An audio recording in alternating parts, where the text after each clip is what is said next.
Shalom, selamat pagi jemaat Tuhan yang terkasih. Kita berjumpa kembali dalam pemberitaan firman pada pagi hari ini. Dan untuk itu mari kita tundukkan kepala kita sejenak. Kita mau berdoa. Puji syukur kami naikkan di hadapan-Mu Tuhan, sebagai ungkapan rasa terima kasih kami Tuhan, atas semua kebaikan Tuhan, atas kemurahan Tuhan, atas kasih-Mu yang baru setiap pagi Tuhan, atas berkat-berkat yang telah Tuhan curahkan buat kami dan sediakan buat kami. Kami sudah memuji dan meninggikan nama-Mu Tuhan.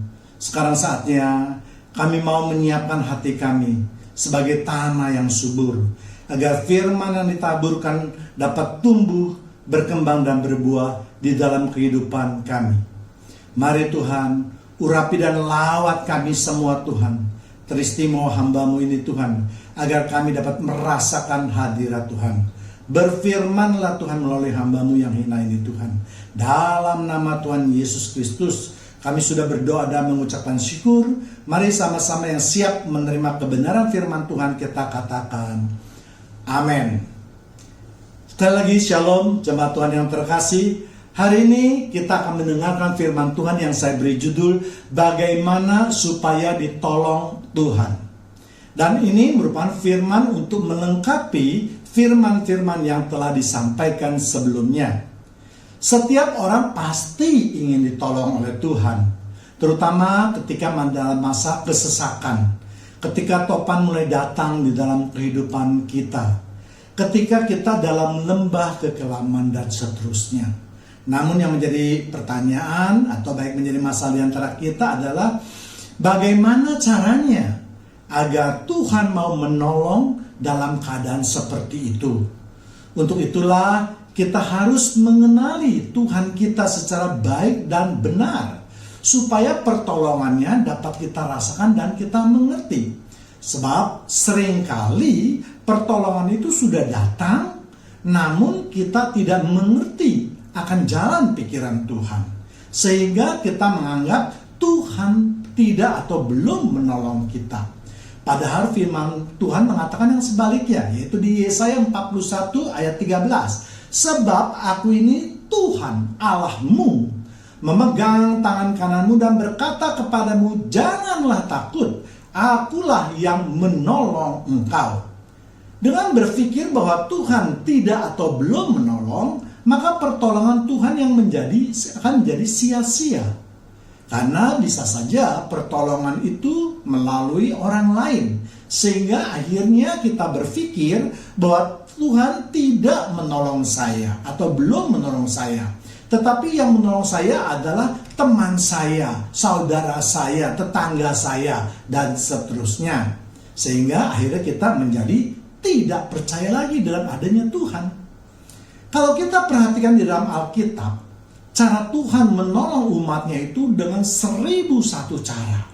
Bahkan seringkali tidak masuk dalam logika ataupun pikiran kita. Itulah yang kita sebut dengan mukjizat. Itulah Tuhan kita yang hidup dan yang ajaib. Mari kita lihat mulai dari perjanjian lama.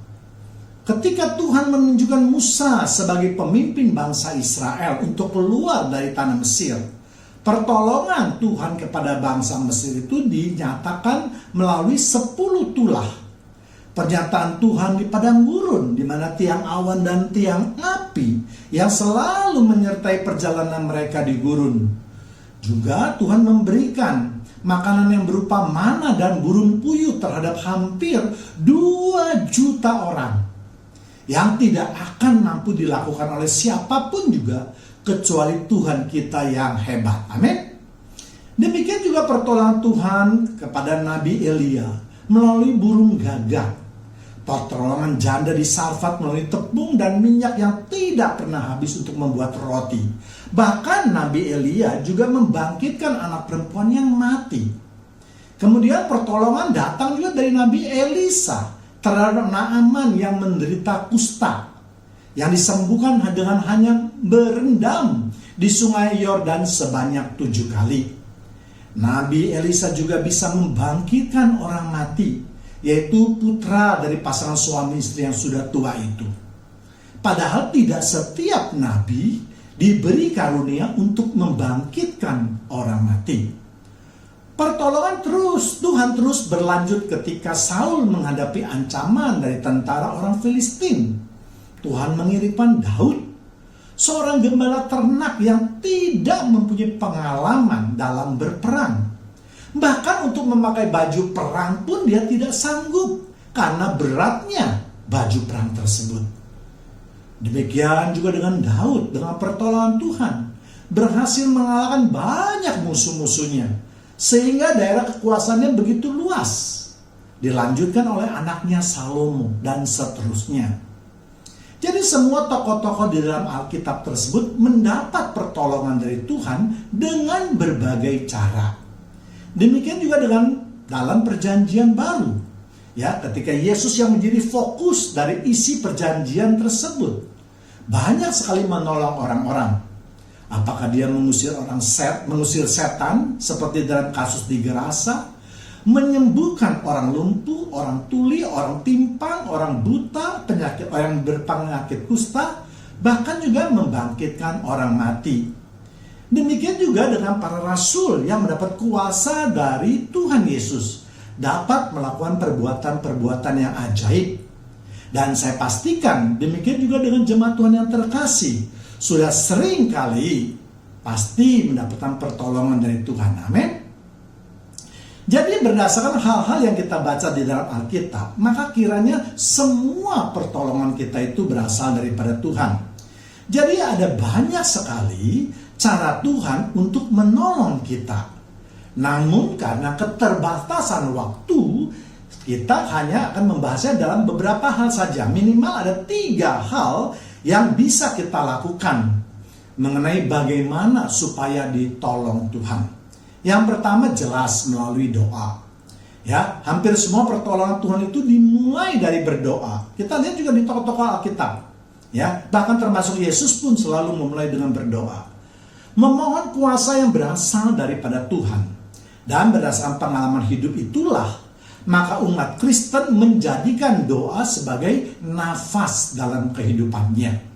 Artinya sebagai orang Kristen, kita harus selalu berdoa. Sama seperti kita harus bernafas jika kita ingin hidup. Hampir setiap kali masalah datang kepada orang percaya, maka pertama kali yang dilakukan adalah berdoa. Meminta pertolongan kepada Tuhan. Sebab firman Tuhan mengatakan, mintalah maka akan diberi, carilah maka akan mendapatkannya, dan ketuklah pintu akan dibukakan. Kita lihat di Matius 7 ayat 7, mintalah maka akan diberikan kepadamu, carilah maka kamu akan mendapatkan, ketoklah maka pintu akan dibukakan bagimu.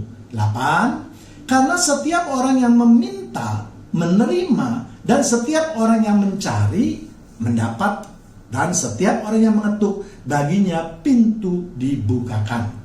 Jadi firman Tuhan mengatakan bagi mereka yang meminta maka akan diberi, yang mencari akan mendapatkannya, dan yang mengetuk akan dibukakan pintunya. Jadi kita harus bersyukur kalau kita mempunyai Tuhan yang amat sangat baik ini. Dan penjelasan mengenai ayat ini sudah sering diberitakan, dan saya rasa semua jemaat Tuhan yang terkasih pasti juga sudah mengerti. Yang menjadi pertanyaan adalah, apakah boleh dan harus yang kita minta? Tentu adalah kebutuhan kita dan bukan keinginan kita. Dalam kesesakan seperti menghadapi ancaman COVID-19 ini yang penyebarannya begitu cepat dan ancamannya begitu dahsyat, tentu kita minta adalah kesehatan kita, perlindungan kita, keselamatan kita, dan seterusnya. Jadi meminta dalam kesesakan adalah sesuatu yang wajar, asal sesuai dengan situasinya. Bahkan firman Tuhan juga mengatakan kita harus meminta supaya kita diberi. Yohanes 16 ayat 24 maksud saya. Sampai sekarang kamu belum meminta sesuatu pun dalam namaku. Mintalah maka kamu akan menerima, supaya penuhlah sukacitamu. Memang Tuhan Maha Tahu. Tuhan mengetahui apa yang kita butuhkan dalam keadaan apapun juga. Tetapi ayat tersebut mengingatkan kepada kita kalau kita sebagai umat Allah meminta dalam namanya, maka jika kita mendapatkannya, maka kita akan mendapat sukacita. Sama seperti seorang anak yang ketika meminta sesuatu kepada bapaknya, maka ketika diberi, si anak akan merasakan betapa sayang dan perhatiannya bapak yang diberikan kepada dia. Hal tersebut juga mengajarkan kepada anak untuk selalu meminta sesuai apa yang dia butuhkan. Ya, jangan sampai dia mengambil sesuatu yang dia butuhkan tanpa izin dari pemiliknya. Kebiasaan menghormati dan sayang kepada orang tua juga akan tertanam dalam diri anak tersebut. Dengan demikian, si anak akan merasa memiliki bapak yang selalu berada di sampingnya. Dengan meminta, anak juga akan diajarkan apa yang boleh dan patut yang dia minta. Kalau dia minta sesuatu yang tidak dibutuhkan atau berlebihan, maka kita sebagai orang tua tentu akan menolaknya. Dan mengajarkan atau memberitahukan bahwa apa yang diminta itu tidak patut atau mungkin belum waktunya. Demikian juga dengan Bapa yang ada di sorga. Dia maha segala-galanya. Tetapi dengan meminta, maka itu berarti kita menaruh pengharapan dan kepercayaan kepada Tuhan sebagai penguasa di dalam hidup kita. Sehingga akan terpelihara rasa syukur, rasa hormat, dan rasa terima kasih kita kepada Allah setiap waktu. Kita akan merasa bahwa Allah yang kita sembah itu adalah Allah yang hidup. Allah yang akan memberikan jawaban di dalam pergumulan kita. Seringkali ketika kita menghadapi kesesakan, kita bertindak sesuai dengan akal pikiran kita. Kita merasa mampu untuk menyelesaikan persoalan tersebut. Baru setelah mengalami kegagalan, kita ingat Tuhan. Lalu kita mulai cepat-cepat berdoa, memohon pertolongan Tuhan. Dan juga sering kita lakukan ketika kita berdoa kepada Tuhan adalah untuk memaksakan pikiran-pikiran kita untuk dilakukan oleh Tuhan. Kita selalu membatasi kuasa daripada Tuhan dengan apa yang kita pikirkan. Dengan demikian seolah-olah kita yang memerintah Tuhan supaya melakukan apa yang kita ingini. Kita harus belajar seperti apa yang dilakukan oleh Daniel yang selalu berdoa kepada Tuhan, yaitu di Daniel 6 ayat 11. Demi didengarnya Daniel bahwa surat perintah itu telah dibuat, pergilah ia ke rumahnya. Dalam kamar atasnya ada tingkap-tingkap yang terbuka ke arah Yerusalem. 3 kali sehari ia berlutut, berdoa serta memuji Allahnya seperti yang biasa dilakukannya. Jadi Alkitab mencatat bahwa Daniel tidak hanya datang kepada Tuhan ketika dalam kesesakan saja, tetapi Alkitab juga mengatakan bahwa kebiasaan Daniel adalah berdoa dan memuji Tuhannya. Ya, apa yang dimaksud dengan kata memuji tersebut? Artinya Daniel tidak hanya meminta saja, tetapi dia juga menaikkan korban syukur sebagai rasa terima kasihnya kepada Tuhan, yaitu dengan pujian dan penyembahan yang merupakan sesuatu hal yang sangat disukai oleh Tuhan. Inilah contoh dan teladan yang harus kita lakukan.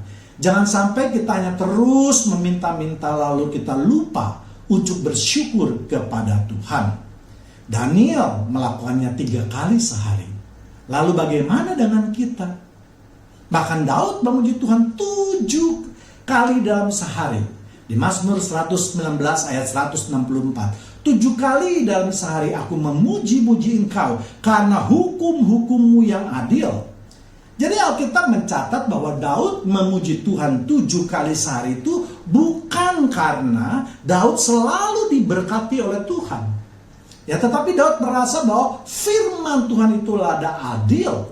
Artinya kalau Daud mentaati perintah Tuhan, maka dia akan diberkati dan sebaliknya.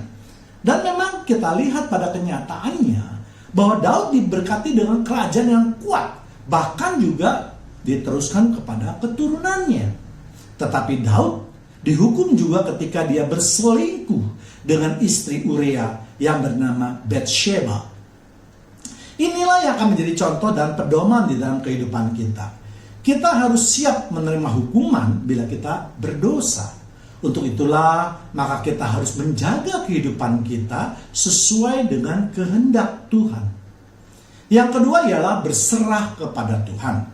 Berserah dan pasrah adalah dua hal yang berbeda. Namun seringkali kita mencampur adukan di dalam kehidupan kita.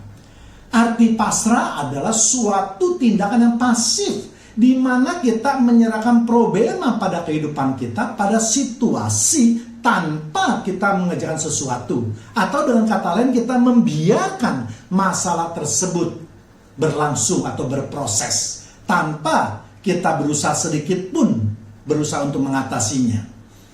Sedangkan arti berserah adalah suatu perbuatan yang aktif, di mana kita menyerahkan segala problema kehidupan kita kepada Tuhan. Kita tidak menyerah, kita tidak kalah dengan problem tersebut. Tetapi karena kita tidak dapat menanggung beban perkara yang begitu besar atau begitu berat, maka kita serahkan kepada Tuhan kita. Jadi di dalam berserah, yang mengambil keputusan itu adalah Tuhan. Ya, dalam berserah itu kemungkinan ada 3 hal yang akan diperbuat oleh Tuhan. Yang pertama yaitu Tuhan akan mengambil alih seluruh persoalan kita. Yang kedua ya, Tuhan akan bekerja bersama-sama dengan kita. Yang ketiga adalah Tuhan akan berfirman supaya kita melakukan kehendak-Nya. Tuhan akan mengambil alih persoalan. Untuk suatu perkara biasa, Tuhan bisa saja menyuruh kita duduk diam dan melihat kuasa Tuhan yang bekerja. Hal itu dimaksudkan supaya kita bisa melihat betapa besarnya kuasa Tuhan yang bekerja di dalam kehidupan kita. Tuhan ingin menunjukkan bahwa Dia berkuasa atas semua yang ada di alam semesta ini. Dan kita sebagai umatnya akan melihat dan percaya dengan mata kepala kita sendiri. Misalnya ketika bangsa Israel yang sudah terdesak menghadapi pasukan Firaun. Di depan bangsa Israel itu jelas laut Teberau. Di sekelilingnya itu adalah bukit-bukit yang tinggi. Dan di belakang mereka adalah pasukan Mesir yang langsung dipimpin oleh Firaun. Ya, Tuhan melihat bahwa bangsa Israel itu tidak akan mampu menang menghadapi pasukan yang begitu kuat dari bangsa Mesir. Untuk itulah maka Tuhan turun tangan. Ya, demikian juga ketika Yesus menghardik angin taufan ketika Ia berada dalam perahu bersama murid-muridnya. Lukas 8 ayat 24. Maka datanglah murid-muridnya membangunan Dia, katanya, "Guru, kita binasa." Ia pun bangun lalu menghardik angin dan air yang mengamuk itu. Dan angin dan air itu pun reda dan danau itu pun menjadi teduh. Jadi ketika murid-muridnya berseru memohon pertolongan Yesus, maka Yesus langsung menghardik angin dan air yang mengamuk untuk segera tenang. Yesus melakukan seorang diri. Dan murid-muridnya hanya menyaksikan perbuatan tersebut. Yesus tahu bahwa murid-muridnya tidak akan mampu melawan angin dan air yang mengamuk itu. Kalau kita baca pada ayat selanjutnya, maka ada pernyataan dari murid-murid Yesus yang mengatakan, siapa gerangan orang ini? Sehingga ia bisa memberi perintah kepada angin dan air yang mengamuk itu. Murid-murid Yesus merasa takjub, heran mengapa Yesus bisa melakukan hal tersebut. Dan dengan perbuatan itulah Yesus menyatakan kuasanya. Yang kedua adalah Tuhan akan bekerja bersama-sama dengan kita. Ayat yang sangat terkenal sekali. Roma 8 ayat 28. Kita tahu sekarang bahwa Allah turut bekerja dalam segala sesuatu untuk mendatangkan kebaikan bagi mereka yang mengasihi Dia, yaitu bagi mereka yang terpanggil sesuai dengan rencana Allah. Jadi pada saat-saat tertentu Tuhan mengajak umatnya juga untuk bekerja bersama-sama untuk masuk ke dalam suatu perkara. Misalnya ketika perkawinan di Kana, di mana Yesus membuat mukjizat yaitu merubah air menjadi anggur. Yohanes 2 ayat 7. Yesus berkata kepada pelayan-pelayan itu, isilah tempayan-tempayan itu penuh dengan air. Dan mereka pun mengisinya sampai penuh. Jadi ketika Yesus akan mengadakan suatu mukjizat, maka Yesus memerintahkan kepada pelayan-pelayan itu untuk mengisi semua tempayan itu dengan air biasa sampai penuh. Tujuannya adalah supaya mereka tahu bahwa yang diisi itu benar-benar air biasa. Dan tempayan itu adalah milik mereka sebelum yang telah kosong. Tidak ada rekayasa ataupun trik di dalam kejadian tersebut.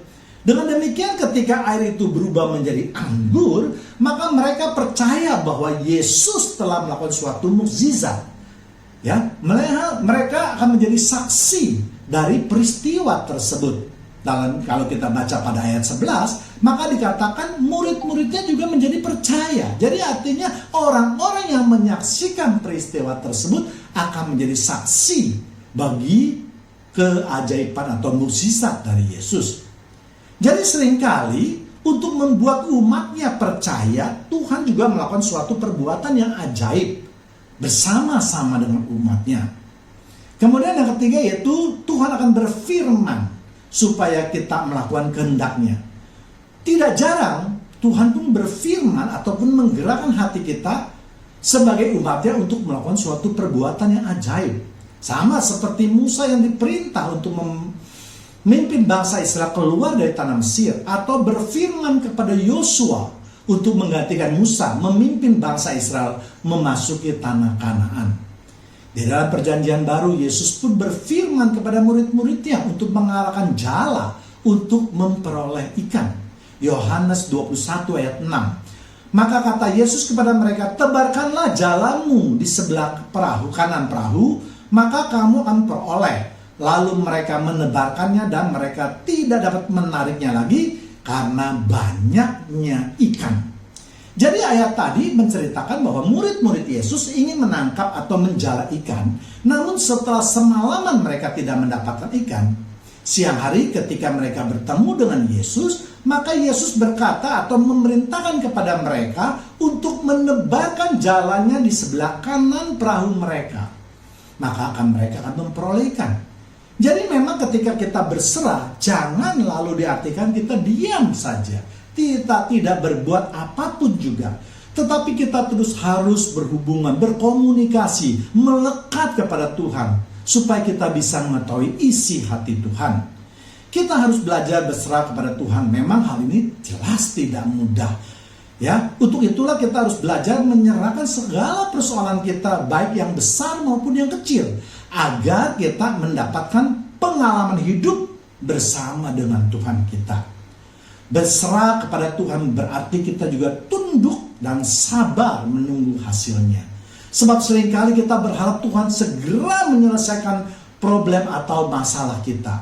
Ya, bahkan kalau perlu secara instan. Namun kita harus mengerti segala perbuatan Tuhan itu pasti ada maksudnya.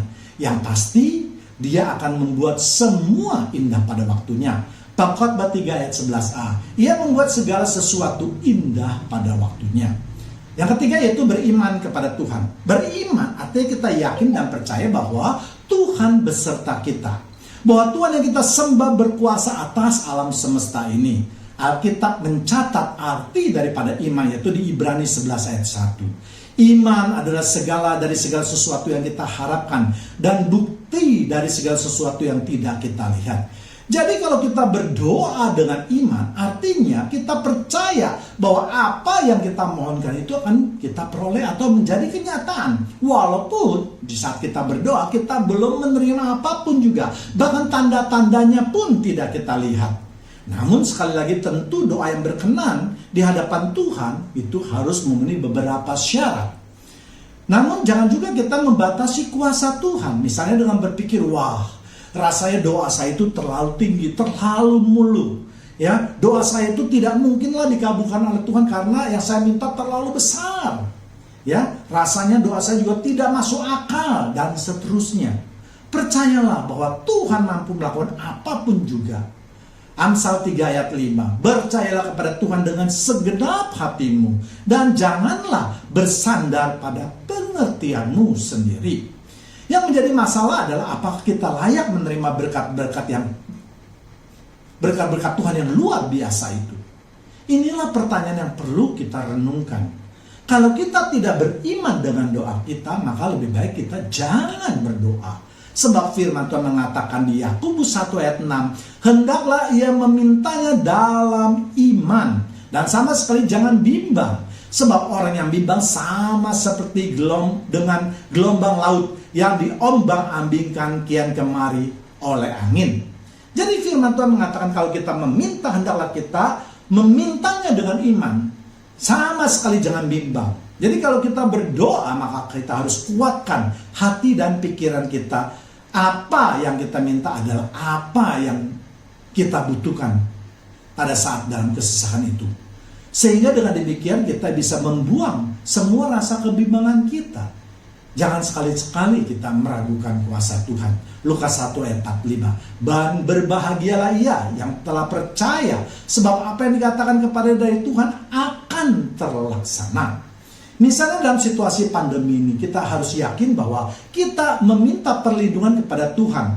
Maka Tuhan pasti akan mendengarkan dan mengabulkan doa kita.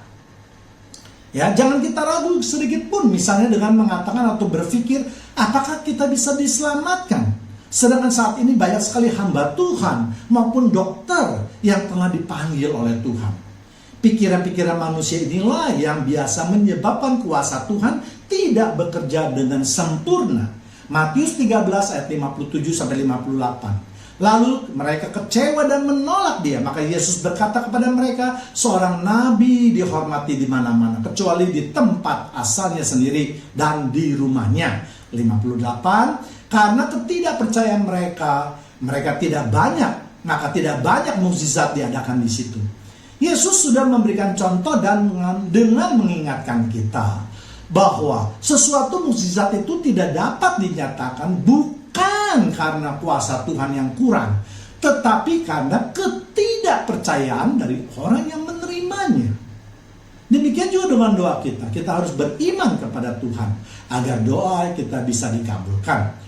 Kuasa Tuhan bukan bekerja pada mereka yang kuat, tapi justru kuasa Tuhan akan bekerja pada kelemahan kita. 2 Korintus 12 ayat 9. Tetapi justru Tuhan berkata kepadaku, cukuplah kasih karuniaku bagimu, sebab justru di dalam kelemahanlah kuasaku menjadi sempurna.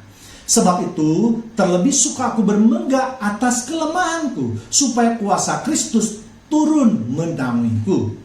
Rasul Paulus walaupun seorang yang kuat, yang mempunyai kedudukan di dalam mahkamah agama, dia seorang rabi, dia yang bisa menjalankan hukum Taurat dengan baik, tetapi di depan Tuhan Yesus dia merasa lemah dan tidak berdaya. Bahkan segala kebanggaan Rasul Paulus yang dulu diperoleh sebelum mengenal Yesus, sekarang dianggapnya sebagai sampah. Demikian juga hendaknya kita bisa merendahkan diri seperti Rasul Paulus, agar kuasa Tuhan bisa bekerja di dalam hidup kita. Tuhan yang kita sembah adalah Tuhan yang maha segala-galanya sekali lagi. Lalu apa yang kita bisa banggakan di hadapannya? Kita lihat seorang perempuan yang sembuh juga akibat pendarahan selama 12 tahun. Perempuan itu sudah begitu lama menderita dan dia menghabiskan seluruh hartanya untuk pengobatan. Apa yang dia dapat? Bukan kesembuhan, tetapi justru hal yang sebaliknya. Bahkan kalau kita pikirkan sangat tidak masuk akal kalau perempuan ini mengatakan asalku jamah jubahnya saja maka aku pasti sembuh. Dengan logika manusia biasa hal itu tidak mungkin. Masa dengan menjamah jubah daripada Yesus bisa menjadi sembuh? Matius 9 ayat 21 kan, karena katanya dalam hatinya asalku jamah saja jubahnya aku akan sembuh. Pernyataan iman seperti itu bukan hanya di bibir saja. Perempuan ini menyatakan imannya di dalam hati, lalu dia pun melakukan seperti apa yang dia imani.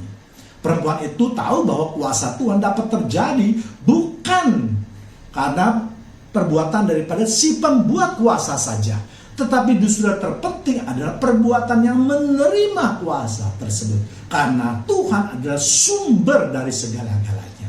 Sumber itu artinya selalu memancarkan, tidak pernah berhenti. Untuk itulah maka tanpa ragu sedikit pun, walaupun dalam keadaan lemah dan sakit, dia berusaha untuk menjamah jubah Yesus. Yang kala itu banyak dikerumuni orang. Demikian juga dapat kita baca di dalam Alkitab. Yesus selalu mengatakan, terjadilah menurut imanmu dan bukan terjadilah menurut kuasaku.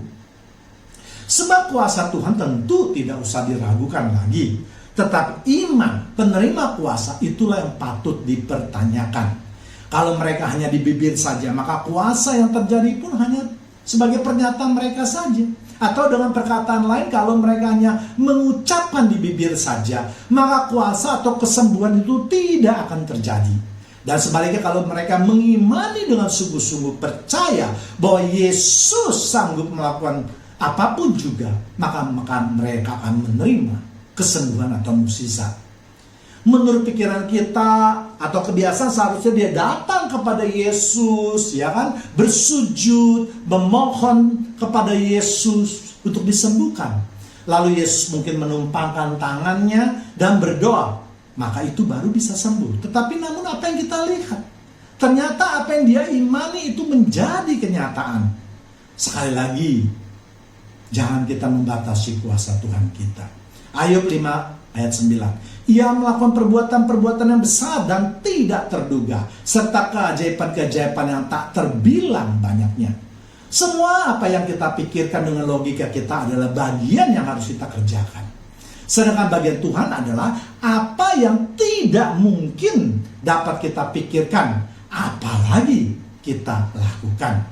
Jadi sekali lagi, mari jemaat Tuhan yang terkasih, jangan membatasi kuasa Tuhan dengan pikiran dan logika kita. Kita harus mengimani semuanya.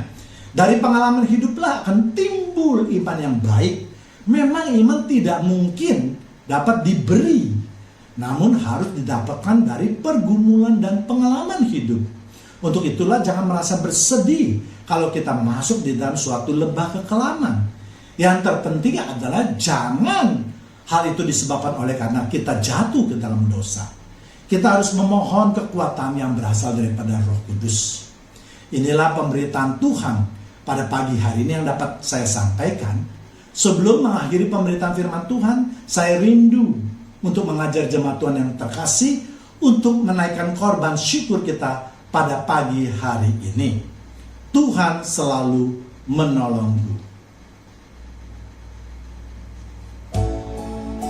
Mari sama-sama kita imani pujian dan penyembahan ini. Terima kasih Tuhan.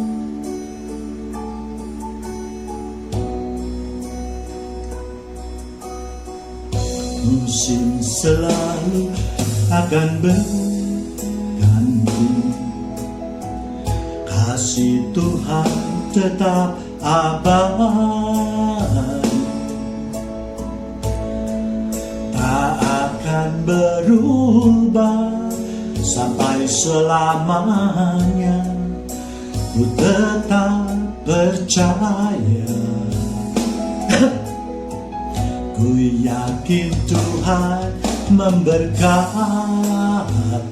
amin. Ku yakin Tuhan melindungi, burung di udara Tuhan pelihara karena kasih-Nya. Tuhan selalu menolongku, selalu menjagaku. Sehelai di rambutku tak akan terjatuh tanpa seizin-Mu. Tuhan selalu menolongku, amin. Selalu menjagaku, Dia mengenyangkanku dan peliharaku seumur hidupku. Mari kita imani lebih sungguh-sungguh lagi. Musim akan selalu berganti, kasih Tuhan, Tuhan tetap abadi, tak akan berubah sampai selamanya. ku tetap percaya. Ku yakin Tuhan memberkati. Ku yakin Tuhan melindungi. Burung di udara Tuhan pelihara karena kasih-Nya. Mari kita angkat tangan kita bersama-sama. Tuhan selalu menolongku, selalu menjaga kami, selalu menjagaku. Sehelai di rambutku tak akan terjatuh tanpa seizin-Mu, oh Tuhan. Tuhan selalu menolongku. Terima kasih Tuhan, selalu menjagaku. Amin. Dia mengenyangkanku dan peliharaku seumur hidupku. Tuhan selalu menolongku. Engkau sama Allah yang baik, selalu menjagaku. Sehelai di rambutku tak akan terjatuh tanpa seizin-Mu. Sesungguhnya Engkau Allah yang tidak pernah tidur Tuhan. Tuhan selalu menolongku, selalu menjagaku. Dia mengenyangkanku dan peliharaku seumur hidupku. Dia mengenyangkanku dan peliharaku seumur hidupku. Saya undang hamba-Nya yang bertugas